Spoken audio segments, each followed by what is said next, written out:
పిల్లల్ని. అఘోరికి డైరెక్ట్ గా ఏం చెప్తారంటున్నా బిగ్ టీవీ ద్వారా? బిగ్ టీవీ ద్వారా అఘోరిని నేనే ఆమె చేస్తా. ఏం చేస్తారు? నా బిడ్డను లాక్కొచ్చుకుంటా. ఆమె పోలీసులు చర్చించే ఉన్నతాధికారులు పోలీసు ఉన్నతాధికారులు అప్పచెప్పి నా బిడ్డను నేను లాక్కొచ్చుకుంటా. దయచేసి నేను ఆమె ఒక్కడ చెబుతున్నా, అమ్మ నువ్వేమైనా ఉంటే చూసుకో. చదువుకునే పిల్లల్ని, మంచి పిల్లల్ని, ఆడపిల్లల్ని నువ్వు అఘోర సాధన చేసుకున్నావు. అఘోర సాధన చేసుకునే వాళ్ళకి నీకు ఆడపిల్లలతో పంపనమ్మా. ఆడపిల్లలు నీకెందుకు? దయచేసి నా బిడ్డను అప్పచెప్పి. ఆడపిల్లలతో నీ కేసులు ఏం పని? ఆడపిల్లలతో నీకు పని లేదు కదా. నువ్వు కూడా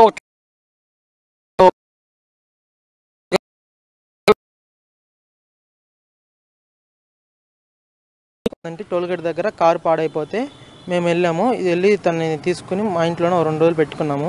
తర్వాత కార్ రిపేర్ అఘోరిని తర్వాత కారు రిపేర్ అంతా అయిపోగానే తనని తీసుకుని ఆ కారు తీసుకుని వెళ్ళిపోయినాక తర్వాత నేను మిమ్మల్ని మర్చిపోలేకపోతున్నాను, మీరు నాకు చాలా ఆతిథ్యం ఇచ్చారు. కారు 2 రోజులు రిపేర్ అయిపోయింది. కారు రిపేర్ అయిపోయినా కూడా తను వెళ్లకుండా ఏడో ఉంటూ మీరు ఇచ్చే ఆతిథ్యం నేను మర్చిపోలేకపోతున్నాను అని చెప్పి మాటలు చెప్పి మా చెల్లిని సరే నేను మా అమ్మని కూర్చోబెడతాను. మా అమ్మని, అమ్మ నువ్వు వెళ్ళి లేడీ అఘోరి కదా తనకి తోడుగా ఉండమ్మా అని చెప్పని తనంటే, లేదు నాకు మీ చెల్లి కావాలి, మీ చెల్లి నుంచి నాకు తోడుగా అని చెప్పని అంది. అందుకని తన్ని ఆమెతో ఒంటరిగా ఒక రూమ్లో ఉంచామన్నమాట.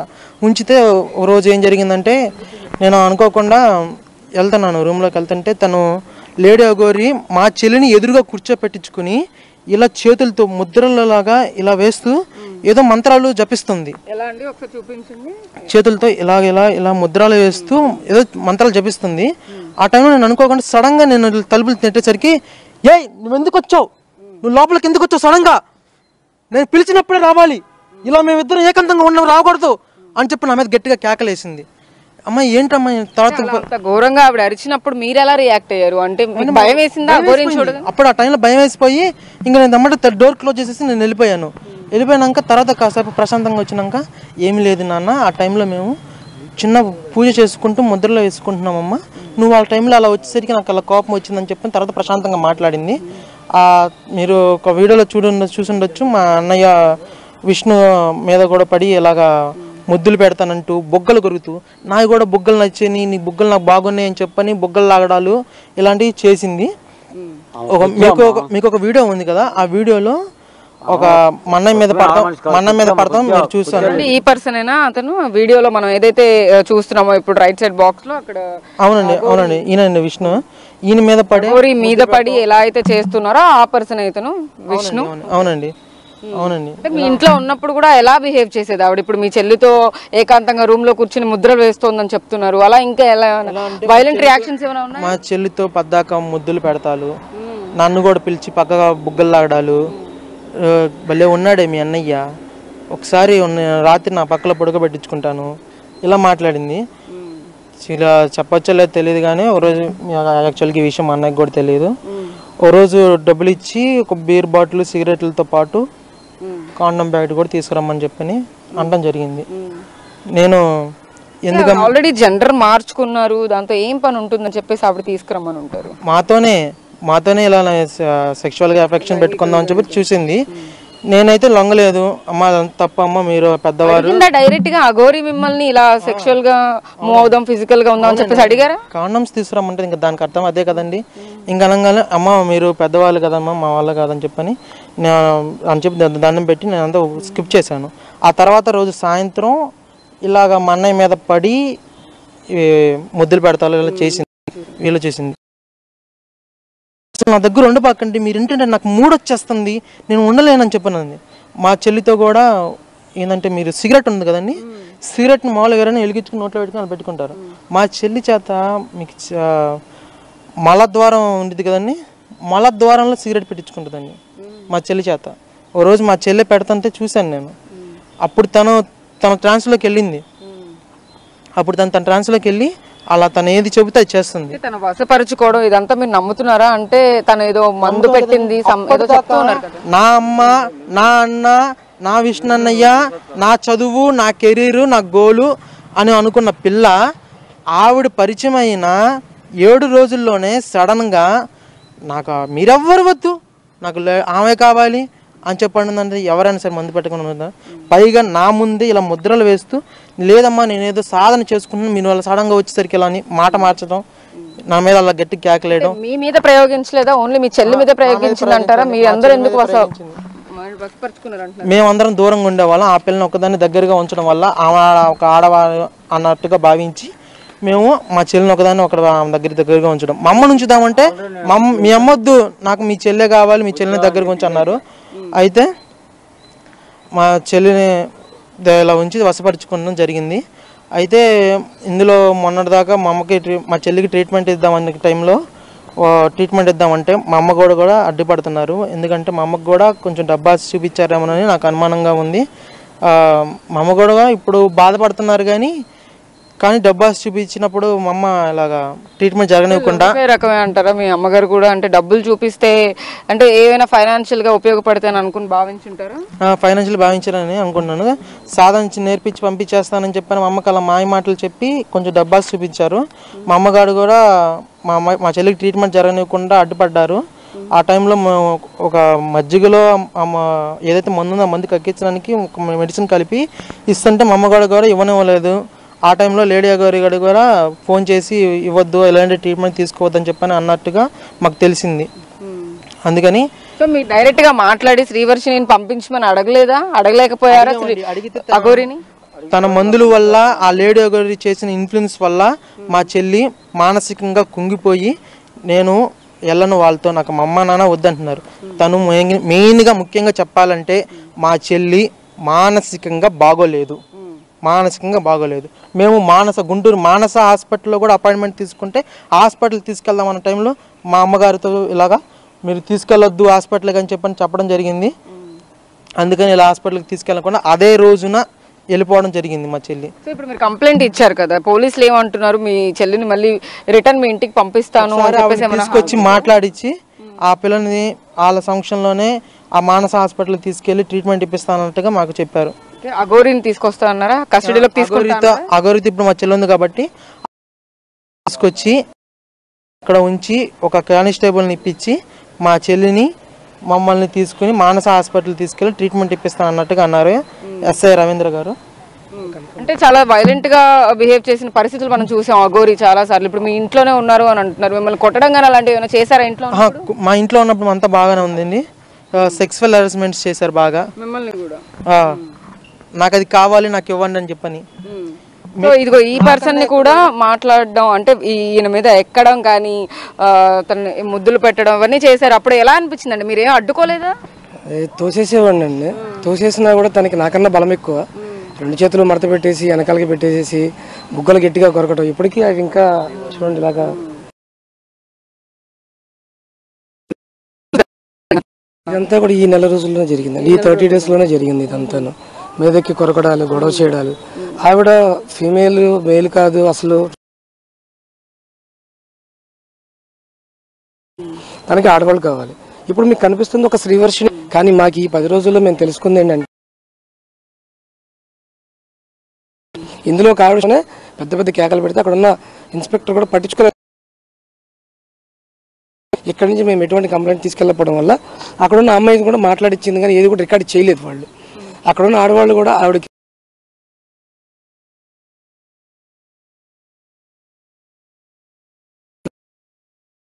సెక్షువల్ హెరాస్మెంట్స్ ఉన్నాయి. దీనితోడు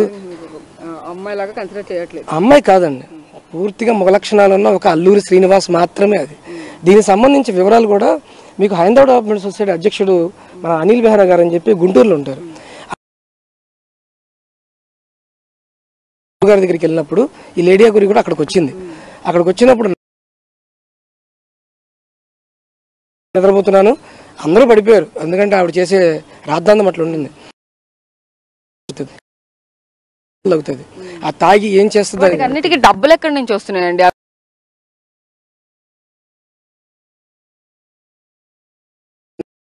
దాదాపు 2 నెలలు ఆవిడ వెనకాల తిరిగాను. ఆ తిరిగినందుకు కూడా నాకు నెలవారీ ఖర్చులు కూడా ఆవిడే ఇచ్చింది. ఎలా వచ్చేవి అవి నా కళ్ళ ద్వారా నేను చూసింది ఏంటంటే దీనిలో పొలిటీషియన్స్ టాక్స్ కూడా కొన్ని విన్నాను నేను. పొలిటీషియన్స్ అంటే పేర్లు చెప్పకూడదు, ఆ పొలిటీషియన్స్ పేర్లు కూడా విన్నాను నేను. తర్వాత ఈ ఎవరైతే ధార్మికవేత్తలు ఉంటారు కదా, హిమాలయన్ యోగి అని తర్వాత ఉన్నారు, ఇంకా చాలామంది ఉన్నారు. ఆవిడ లిస్ట్లో కొన్ని మెసేజ్లు కూడా నాకు వస్తుంటాయి. అప్పట్లో తెలుగు రాక నా చేత చదివిస్తుండేది. ఇవన్నీ కూడా వాళ్ళ దగ్గర నుంచి ఫండ్స్ వస్తాయి. ఈవిడ పూజల పేరుతో చేసేది కానీ ఈవిడికి ఏమీ రాదు. ఈవిడకల్లా వచ్చిందల్లా మందులు పెట్టడం, వశీకరణం అనే చిన్న చిన్న కాన్సెప్ట్లు, దిష్టి తీయడాలు ఇవన్నీ చేస్తుంది. ఏమి చేత కాదండి, అది ఓన్లీ జస్ట్ ఒక ట్రాన్స్జెండర్ అనడానికి కూడా లేదండి. మళ్ళీ వాళ్ళని మనకి కించపరిచినట్టు అవుతుంది. ఇది ఒక టైప్ ఆఫ్ జాతి అంతే. ఇది వీళ్ళ వల్ల ఎవరికి లాభం లేదు. పొలిటీషియన్స్ అన్నారు, ఎవరు వెనకాల ఉండి ఇదంతా నడిపిస్తున్నారు అనుకోవచ్చు. ఆవిడకి ఎవరెవరు డబ్బులు సహాయం చేస్తున్నారు అంటే నేనున్నప్పుడు ఒకే ఒక ఫోన్ కాల్ అయితే వినటం జరిగిందండి. ఆ టైంలో మమ్మల్ని పక్కకి దూరంగా కూర్చొని ఉన్నాం మేము. ఆ టైంలో ఆమె చెప్పింది ఏంటంటే ఫామ్ హౌస్ అనే పదం వాడింది. కేసీఆర్ పిఏ అని చెప్పింది. అది నేను నమ్మాలో నమ్మకూడదు ఇప్పటికీ నాకు తెలియదు. కేసీఆర్ పిఏ మాట్లాడుతున్నాడు, నీకు ఎంత కావాలో చెప్పు, సంథింగ్ అక్కడికి రా, ఫామ్ హౌస్కి రా, ఏదో పూజ చేయాలి ఏదో వాళ్ళు, ఏమికి ఏమి రాదు, ఆయన ఏం చెప్పించుకుంటాడో నాకు. మీరు విన్నారా కాల్స్ లో మాట్లాడడం కానీ, ఈ పర్టికులర్ పార్టీకి సంబంధించిన వాళ్ళు కానీ, లేకపోతే కేసీఆర్ వాళ్ళు ఎక్కువ ఉంటారండి. షామీర్పేట తర్వాత ఈ మన హైదరాబాద్ పరిసర ప్రాంతాల్లో ఈ బీజేపీ వాళ్ళు ఎక్కువగా ఉంటారు. ఈ దర్గా విషయంలో మాట్లాడేది కూడా తను ఏం చేస్తున్నది అనేది మర్చిపోవడానికి మాత్రం ఇది వాడుతుంది. మీరు చూడండి, ఆమె యూట్యూబ్ వీడియోస్లో వరుస పెట్టి ఒక 4-5 వీడియోలు వస్తాయి, తర్వాత 10 రోజులు రాదు. ఎందుకని? ఈ 10 రోజులు ఏదో ఒక అమ్మాయిని సెలెక్ట్ చేసుకుని వెళ్ళిపోతుంది, తను ఉండదు. ఆ అమ్మాయిలో కొంతమంది హైదరాబాద్లోనే ఒక ఆవిడ ఫిల్మ్ ఇండస్ట్రీకి సంబంధించి ఒక ఆవిడ ఉంది. ఈ ఉదాహరణలో ఒక కుక్కలతో సంబంధించి ఒక వీడియో ఉంది. ఆవిడ కూడా ఈవిడ బాధితురాలే, కానీ ఆవిడ బయటికి రాదు. నేను మంచిదాన్నే అంటే బాగానే ఉన్నాను అనుకుంటారు, కానీ మందుల ఎఫెక్టెడ్తోనే ఉన్న అమ్మాయిలు ఈమె చుట్టూ తిరిగేది. రాజస్థాన్లో ఒక అమ్మాయి ఉంది, బీహార్లో ఒక అమ్మాయి ఉంది. సిగరెట్ ఇవేనా ఇంకా డ్రగ్స్ లాంటివి ఏమైనా అలవాటు ఉన్నాయి? మేము డైరెక్ట్గా చూడలేదు కానీ అవి ఖచ్చితంగా ఉండొచ్చు. మాకు చూపించదండి, మాకు ఎప్పుడు కనిపించలేదు. కానీ ఆవిడ చేస్తుంది సంథింగ్. ఆ గంజాయి కూడా సంథింగ్ విన్నాను కానీ నాకు అలవాటు లేదని అబద్ధం చెప్తుంటుంది. ఎప్పుడు కారులో ఏదో ఒక పరికరాలు, ఏదో ఒక చెత్త చెదారం తీసుకొస్తూనే ఉంటుంది. చాలాసార్లు పోలీసు వాళ్ళు కూడా నన్ను ఆపారు, కారులో ఏమన్నా బ్యాడ్ థింగ్స్ ఉంటే నాకు ఇన్ఫార్మ్ చేయండి అని. ఏమీ నాకు కనిపించలేదు, నేను ఎప్పుడు వాళ్ళకి ఏం చెప్పలేదు. మెయిన్ రీజన్ ఏంటంటే ఇప్పుడు కూడా నేను మీకు ఎదురుపడి మాట్లాడడం కారణం ఏంటంటే తను చేసేది ఓన్లీ అమ్మాయిల్ని ఎఫెక్ట్ చేయడం. గో సంరక్షణ శాఖ అంటది, అంటే ఏమిటో తెలియదు, అమ్మాయిలు రక్షిస్తానంటది. ఇదే వ్యక్తి తన కూతురు ఇంట్లోంచి వెళ్ళిపోయిందని ఫోన్ చేస్తే అమ్మాయిలు కాపాడుకుని చేతగాని నా కొడక అని చెప్పి తిట్టింది. అది కూడా నా దగ్గర రికార్డు ఉంది. ఇప్పుడు కూడా ఈరోజు మార్నింగ్ ఒక వీడియో వదిలేరు, వాళ్ళు నా గురించి వదిలేరు. విష్ణు నా పేరు మీద వదిలేరు. నేను పెంచిన తరహాలో నేను ఉన్నా. సొంత అన్నయ్య వాళ్ళ నాన్న, వీళ్ళమ్మ సంథింగ్ ప్రాబ్లంతో ఆవిడ రివర్స్ మాట్లాడుతుంది. అది ఎందుకు ఏంటనేది అది చూసే ప్రజలకు కూడా తర్వాత అర్థమవుతుంది. నేను ఎప్పుడైనా వీళ్ళిద్దరు ఇన్ఫ్లుయెన్స్ చేసి ఈ 15 రోజుల్లో తీసుకొచ్చాను అయ్యా మిమ్మల్ని? లేదండి, మా అంతా మేమే వచ్చాం. కానీ మా పిల్ల కావాలి, మా చెల్లెలు మాకు కావాలని చెప్పని, మా నాన్నగారికి మా కూతురు మాకు కావాలని చెప్పని మా అంతటి మేమే వచ్చాం. కానీ ఏనాడు ఆయన ఇన్ఫ్లుయెన్స్ చేయలేదు. నేనే ఇన్ఫ్లుయెన్స్ చేశాను, నేనే దాన్ని ఇబ్బంది పెడతాను. ఇప్పుడు ఫైనల్ గా అఘోరి గురించి చాలా నిజాలు చెప్తూ ఉన్నారు మీరు. అంటే ఇంకా ఏమన్నా బయట పెట్టే అవకాశం ఉందా? మీరు ఏమైనా చెప్తారా? ఇప్పుడు ఒక విషయం కూడా చెప్తానండి. దీనిలో అసలు విషయం ఏంటంటే ఇప్పుడు ఎక్కడైతే మనకు తణుకు రాజేష్ నాజీ అఘోరి గారి దానిలో జరిగిన విషయంలో అక్కడ తప్పు జరిగిందా లేదని తీసి పక్కన పెడితే అక్కడ ఈవిడ ఏం చేసింది అనే కాన్సెప్ట్ చాలా పెద్దదండి. రాత్రిపూట వీళ్ళ అమ్మాయి నిద్రపోతుంటే ఎలాంటి స్థితిలో ఉందంటే పడిపోయింది. ఆ పిల్ల పడిపోయింది. ఆ పడిపోయిన పిల్లకి బట్టలు లాగి తను ఏం చేసిందో ఒక వీడియో ఉంది ఆల్రెడీ, కానీ మాకు ఇవ్వట్లేదు వాళ్ళు. ఆ CC footage Tanuku Rajesh Nazi Aghori గారి దగ్గర ఉంది. దానిలో బట్టలు తీసేసి ఆవిడ మీద పడుకొని ఉన్న వీడియోలు కానీ అది చాలా చేసింది. వీటన్నిటి సాక్ష్యం ఎవరంటే కుకట్పల్లిలో స్వాతి అని ఒక సాఫ్ట్వేర్ ఇంజనీర్ ఉందండి. ఆవిడని ఆద్యనాథ్ అంటారు, అక్కడ గురు పరంపరలో ఆద్యనాథ్ అంటారు. ఆవిడ దగ్గర కూడా వివరాలు ఉన్నాయి. ఆవిడ మొబైల్లో కూడా ఈవిడ చేసే అరాచకాలు ఉన్నాయి. ఆవిడే ఇప్పుడు ఇదంతా చేయడానికి కూడా ఆవిడ ఇన్ఫ్లుయెన్స్ కూడా దీనిలో కొద్దిగా ఉంది. టోటల్గా ఏం చెప్తారు? అసలు ఈ ఆగడాలు ఆపడానికి కోసం అని చెప్పి నేను కూడా చాలాసార్లు నిన్న కూడా అండి షామీర్పేటలో ఈ కంప్లైంట్ నేను తీసుకోను అంటే, సరే ఇప్పుడు నాకు ఈ కారు కనిపించింది, దీని మీద నెంబర్ లేదు, ఈ నెంబర్ ప్లేట్ గురించి నాకు వివరణ ఇవ్వండి అని చెప్పి నేను 100 కంప్లైంట్ చేశానండి. లోపల నుంచి ఎస్ఐ గారు పరిగెత్తుకుంటూ వచ్చి ఇప్పుడు 100 కంప్లైంట్ అంటున్నాడు ఆయన. నేనేం మాట్లాడాను నాకేం అర్థం కాక సర్లేండి అన్నా. ఎందుకంటే నన్ను కొట్టే పరిస్థితి కనిపించింది నాకు అక్కడ. పోలీసులు కూడా నా మీద రివర్స్ అయ్యి కొట్టే పరిస్థితి ఉంది. అసలు ఈమెను చూసి ఎందుకు భయపడుతున్నారో కూడా అర్థం కావట్లేదండి. She's not an Aghori, she's nothing అండి అక్కడ. నేనే లేవంటారా? అంటే ఇప్పుడు ఏదో పవర్ ఉంది, వశపరుచుకుంది అని అంటున్నారు అంటే ఆవిడకి ఏదో పవర్ ఉందనే అర్థం. అంటే ఏం పవర్స్ లేవంటారా? పవర్ అనేది అంటే మీరు పవర్ జనరేట్ చేయడం అంటే ఇప్పుడు నేను ఇక్కడ నుంచి ఉంటే కింద మట్టిలా పైకి తీసుకెళ్ళడం దాన్ని పవర్ అంటారండి. ఇది మందులతోనూ లేదంటే ఆకు పసరులతో చేసేదాన్ని వైద్యం అంటారండి. ఇలాంటి వాటితో చేసి అమ్మాయిని తీసుకెళ్ళిపోతుంది. ఇలాంటి దీన్ని వశపరచుకోవడం దీన్ని ఆ టైపులో అంటారండి. సో సో అయితే ఇది పరిస్థితి మొత్తం మీద ఏదైతే అఘోరీ మీద వస్తున్న ఆరోపణలు కానీ ఇటువైపు కంప్లైంట్స్ కానీ మొత్తం కూడా మనం గమనిస్తే కనుక ఇటు అమ్మాయిలందరినీ కూడా వశపరుచుకునే క్రమంలో అయితే కనుక వాళ్ళకి ఏవో పసర మందులు పెడుతోందని, ఇటువైపు అబ్బాయిల్ని కూడా హెరాస్మెంట్ చేస్తోంది, అది కూడా సెక్షువల్ హెరాస్మెంట్ చేస్తోంది.